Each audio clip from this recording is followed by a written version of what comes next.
ये stand friends का book का शंकु जो लेसन है उसका सॉल्यूशन है क्वेश्चन नंबर 3 से समझिएगा इसको।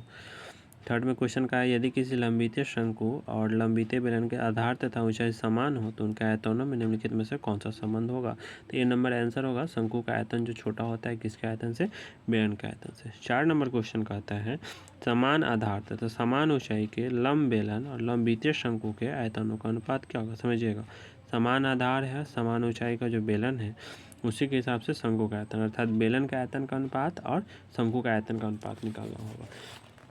यहाँ समझिएगा, तो बेलन तथा शंकु के आयतनों का अनुपात, बेलन का आयतन होता है पाई स्क्वायर एच और शंकु का आयतन होता है 1/3 pi square H. Pi square H से पाई स्क्वायर एच कट गया तो बच गया 1/1/3, यानी पलटेंगे तो कितना हो जाएगा 3:1, जो कि ऑप्शन नंबर बी में है। तो राइट आंसर हमारा क्या हो जाएगा, बी नंबर हो जाएगा। इसके बाद क्वेश्चन नंबर 5 देखिएगा। क्वेश्चन नंबर 5 क्या कहता है,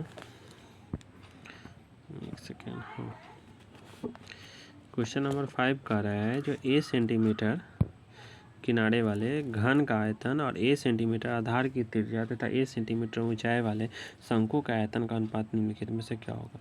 देखिए, घन का जो किनारा है कितना दिया है, a सेंटीमीटर दिया है, और घन का आयतन a सेंटीमीटर किनारे वाले घन का आयतन, ठीक है, और a सेंटीमीटर आधार की त्रिज्या, त्रिज्या का मान भी कितना हो गया, a सेंटीमीटर हो गया, ऊंचाई कितना हो गया, a हो गया। तो उनके आयतनों का अनुपात कर रहा है, अर्थात घनफलों का अनुपात कर रहा है।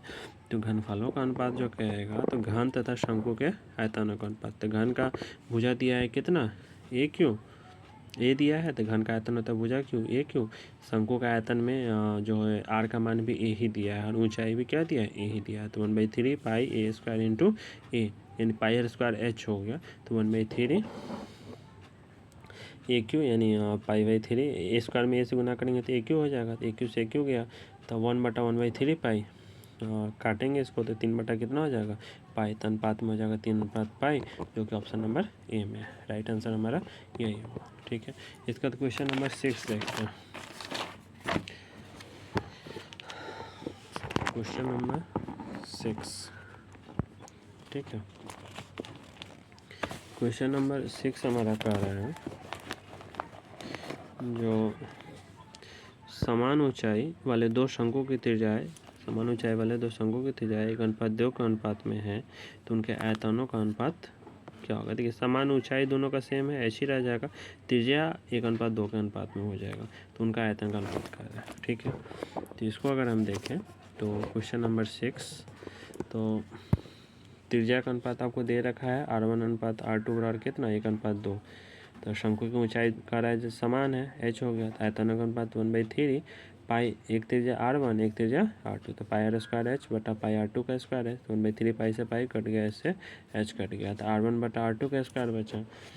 तो R1 का मान 1 है, इसका मान 2 हो गया, तो 1/2 का स्क्वायर यानी कि 1/4, यानी कि इसको इसी को जब अनुपात में जब करेंगे तो एक अनुपात कितना हो जाएगा 4, जो कि आंसर आपका ऑप्शन नंबर सी में है, ये इसका राइट आंसर हो जाएगा, ठीक है। सब में लमसम वही आयतन का अनुपात का अप्रोक्स से कार्य।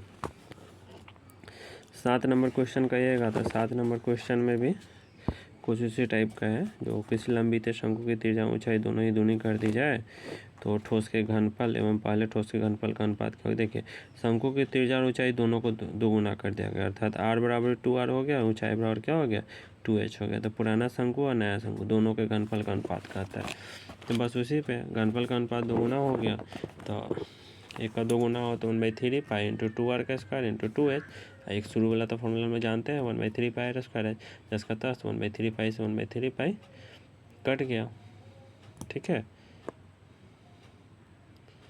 और काट दिए तो कितना बचा हमारा 4r square into 2h, r square cut गया, तो 8/1 8:1, तो इससे आएगा क्वेश्चन हम लोग नेक्स्ट वीडियो में देखेंगे।